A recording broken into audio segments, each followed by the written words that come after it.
जानते हैं कि जातीय जनगणना को लेकर के आज हम लोग कर रहे हैं और आज जो हम लोगों की बरसों पुरानी जो मांग रही, जिसकी लड़ाई हम लोगों ने सड़क, सदन, कोर्ट तक अभी भी हम लोग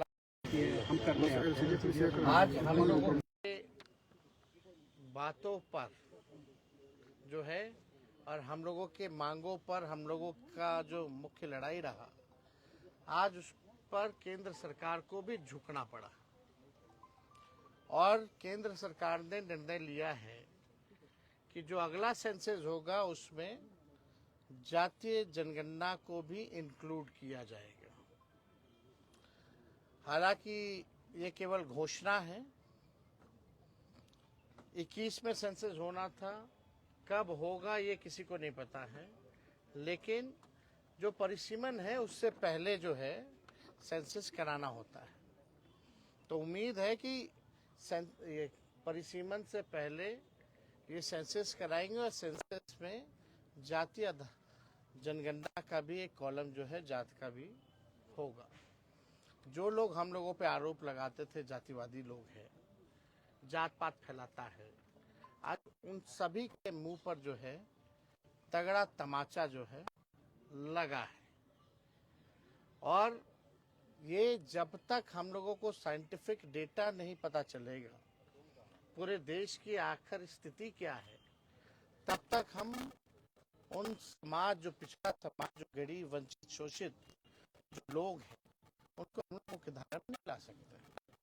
गरीब कौन है, मजदूर कौन है, कचरा कौन साफ करता, ठेला कौन चलाता है, नाला कौन साफ करता है, दिहाड़ी मजदूर कौन है, और यही नहीं कौन भूमिहीन है, कौन कितना पढ़ा लिखा है, क्या किसको कितना सरकारी नौकरी है, किस जगह है, जब तक ये नहीं पता चलेगा तब तक आप जो है लोगों के साथ इंसाफ नहीं करना है। तो एक डेटा आ जाएगा, डेटा के आधार पर आपको जो है इस पे बजट में प्रावधान करना पड़ेगा कि उनको मुख्य धारा में कैसे लाए, बजट उसी हिसाब से बनाना पड़ेगा। अब भाजपा के लोग को, अब बिहार का चुनाव है, स्वाभाविक है, तो आएंगे कूद कूद करके कि हमने कराया, मोदी जी ने कराया। अरे मोदी जी ने तो कई बार नकारा, लड़ाई तो असली लालू जी ने, हमारे पुरखों ने, समाजवादी ने लड़ने का काम किया है। और भाजपा के लोगों को, एनडीए के लोगों को हम आज थोड़ा क्रोनोलॉजी जो है और इतिहास जो है वो बताना चाहते हैं, इसलिए आप सब लोगों को यहाँ बुलाया गया। 1996 में देवगौड़ा जी के कैबिनेट में ये निर्णय हुआ था कि 2001 का जो सेंसस होगा उसमें जातीय जनगणना जो है कराया जाए। और लालू जी उस समय जनता दल के राष्ट्रीय अध्यक्ष रहे और ये हम लोगों के दल के, हम लोगों के नेता की 96 से ही लगातार जो है मांग थी। कोई माने ना माने, ये इंडियन एक्सप्रेस का ये कैटेगरी है हमारे पास। जब देवगौड़ा ने ये फैसला लिया था, इसमें लिखा है the proposal for a caste based census, a move recently opposed by the home ministry, had been on top of the agenda of the 1996 United Front government. तो ये तो तब से ही हम लोगों की थी। और 2001 में कौन प्रधानमंत्री थे, किसकी सरकार थी? तो हम लोगों, बीजेपी की सरकार थी, अटल जी प्रधानमंत्री थे। तो जो हम लोगों का जो कैबिनेट जो डिसीजन था जनता दल का, आपका यूनाइटेड फ्रंट गवर्नमेंट 1996 का, उसको भाजपा की सरकार ने नहीं माना। फिर आप आइए देखिएगा, 26 जुलाई 2015 को लालू जी ने राजभवन मार्च भी किया था और लगातार 2016 से हम लोग 17-18 लगातार जो है जाति आधारित गणना की जो है मांग हम लोगों ने की। ये उस समय लालू जी का भी ट्वीट 2015 का, ये भी पढ़ते, मोदी यूएन जाकर मेरे खिलाफ पिटीशन दे, लेकिन मैं गरीबों की लड़ाई लड़ते लड़ते आरक्षण बढ़वाकर जातीय जनगणना के आंकड़े प्रकाशित करवाकर ही दम लूंगा। ये 29 सितंबर 2015 का हुआ। और इससे पहले भी आप लोग सब लोग जानते हैं कि यूपीए की सरकार ने 2011 में जो है, हम लोगों ने 2010 में लगातार मांग की थी, जिसमें मुलायम सिंह जी भी थे, शरद जी भी थे। तो उस समय जो है ये हुआ था। हालांकि जब बीजेपी की सरकार आई, अरुण जेटली की फाइनेंस में प्रेस कॉन्फ्रेंस करके कैद जब रिलीज करने का मौका है तो डेटा करेक्ट भी भाजपा के लोग नहीं देते थे। आप लोगों को पता है कि कई बार बिहार विधानसभा से हमारे ही प्रस्ताव को पारित किया गया। जब हम लोग विपक्ष में थे, जातीय जनगणना का प्रस्ताव दोनों सदनों से पास किया गया, 18 में भी, 19 में भी, 20 में भी, 3 बार। और हमारे सुझाव पर ही पहली बार बिहार में सर्वदलीय प्रतिनिधि मंडल 23 अगस्त को प्रधानमंत्री जी से नई दिल्ली मिला। मुख्यमंत्री जी भी थे साथ में। मेरा ही 2 प्रस्ताव था। ये सब लोग चलिए प्रधानमंत्री जी से मिले। जब इन लोगों ने केंद्र पार्लियामेंट में केंद्र मंत्री ने मना कर दिया था कि जातीय जनगणना नहीं कराएंगे, तब हम लोग प्रस्ताव रखे थे। तब हम लोग सब लोग को लेकर के गए थे दिल्ली। और उससे पहले 3 बार तो हम लोग दोनों हाउसों में, लेजिस्लेटिव असेंबली में भी और लेजिस्लेटिव काउंसिल में भी, हम लोगों ने 3 बार सर्वदलीय प्रस्ताव जो है पारित किए करके भेजा था। प्रधानमंत्री जी उस समय भी मना कर दिए। तभी मेरा दूसरा प्रस्ताव था, अगर नहीं कराना है तो राज्य सरकार अपने बलबूते कराएगी। तो आप देखिएगा 10 मई 2020 को हमने एनडीए की बिहार में सरकार को 72 घंटे का अल्टीमेटम दिया था। उस समय आप लोगों को याद होगा, 72 घंटे का जो है हमने अल्टीमेटम दिया था कि भाई जब केंद्र सरकार ने मना कर दिया तो राज्य सरकार क्यों देरी कर रही है। तो 24 घंटे के अंदर ही हमको जो है बुला लिया गया और हम सीएम से भी उस समय मिले थे। ये बिजनेस स्टैंडर्ड का जो है आर्टिकल है। और 11 मई 2022 का Tejashwi Yadav meets Bihar CM, Nitish says caste base census assured. इसके बाद हम लोगों ने जो है 11 मई को मुख्यमंत्री से मुलाकात की, क्योंकि 24 घंटे में हमको बुला लिया गया जब हम 48 घंटे का अल्टीमेटम दिए थे। तो और 1 जून 2022 को जो है सर्वदलीय बैठक बिहार में पहली बार हुई।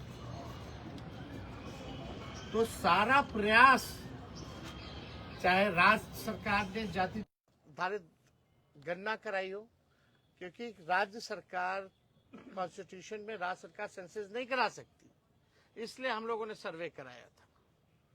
Only central government can do census, इसलिए हम लोगों ने सर्वे कराया था ताकि कोई रुकावट ना हो, कोई दिक्कत ना हो।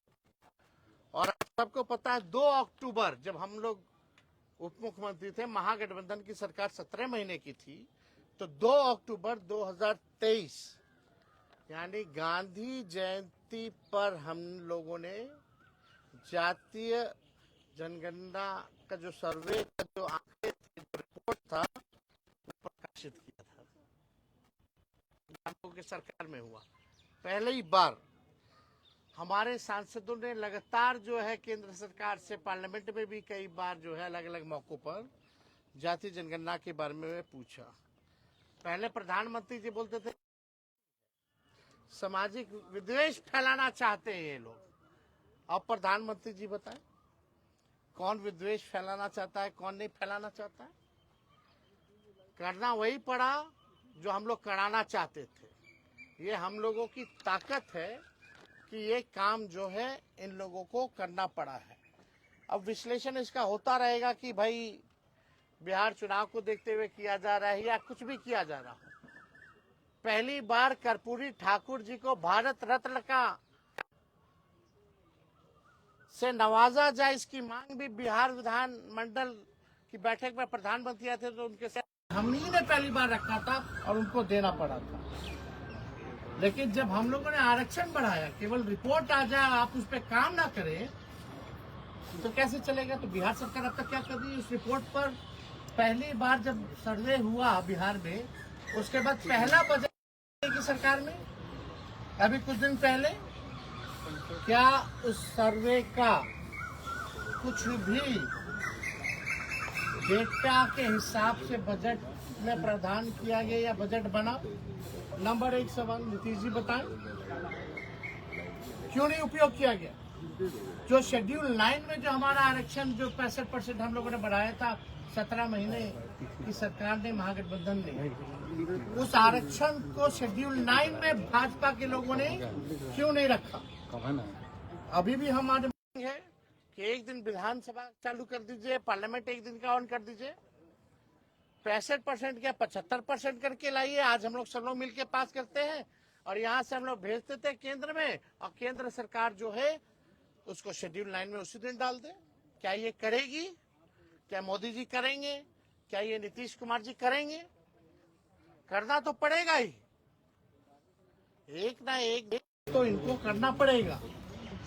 अब सोचिए लालू जी की दूरदृष्टता को देखिए कि भाई 30 साल पहले 96 में जो फैसला लिया गया, आज मोदी जी को अमल करना पड़ रहा है। तो हम लोग चाहते हैं, और अगली हमारी लड़ाई होगी, एक तो हम लोग देख रहे कि कब करा दे, और करा रहे तो रिपोर्ट का ही लोग क्या कर रहे हैं। और हमारी अगली लड़ाई होगी कि जिस हिसाब से दलित आदिवासी भाइयों का पार्लियामेंट के चुनाव में या स्टेट के विधानसभा के चुनाव में सीटें आरक्षित हैं, उसी हिसाब से हमारी सबसे बड़ी लड़ाई होगी कि पिछड़ा समाज, अति पिछड़ा समाज के लिए भी पार्लियामेंट के चुनाव में, विधानसभा के चुनाव में सीटें आरक्षित हो।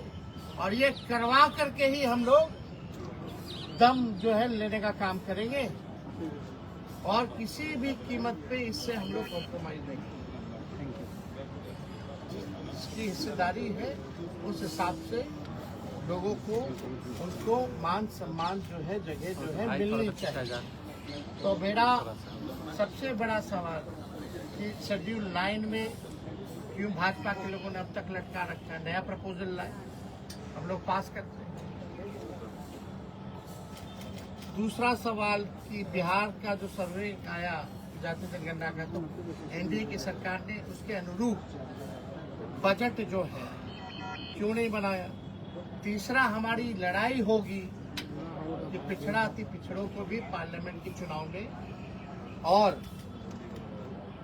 विधानसभा के चुनाव में भी सीटें आरक्षित।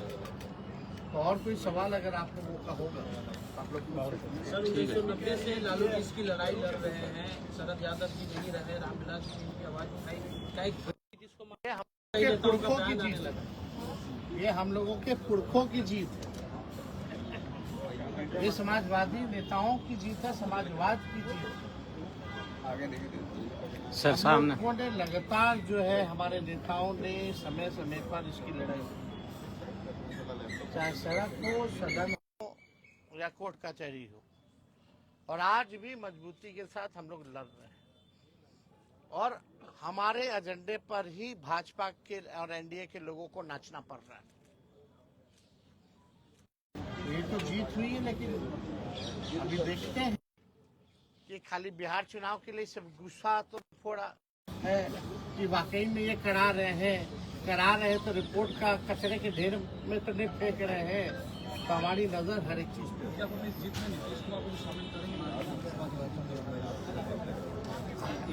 शेड्यूल 9 में क्या नहीं करवा रहे? अरे भाई, तो हम ना नए अल्टीमेटम में, हमारे प्रस्ताव में ना हुए, तो नीतीश जी का आइडिया था। जेडीयू कह रही है नीतीश कुमार का जीत है, नीतीश कुमार ने बिहार से शुरुआत की, इस वजह से केंद्र में भी होगा। आपको तो हम आर्टिकल दिखाई दी, आपको ट्वीट दिखा दी, इतिहास और क्रोनोलॉजी बता दी। ये तो 96 में देवगौड़ा सरकार ने, जब लालू जी जनता दल के अध्यक्ष थे, तभी करवा दिया। लेकिन अटल जी की सरकार, ये लोग एक ट्वीट तुम खेल रहे, एक ट्वीट तो ट्वीटे में काम, ये लोग सड़क पे लड़ाई लड़ी, सदन में लड़ाई लड़ी, उसका कोई योगदान नहीं है क्या? खाली ट्वीटे पे हो गया। आप लोगों को इसलिए हम जो इतिहास जो है हम बताने के लिए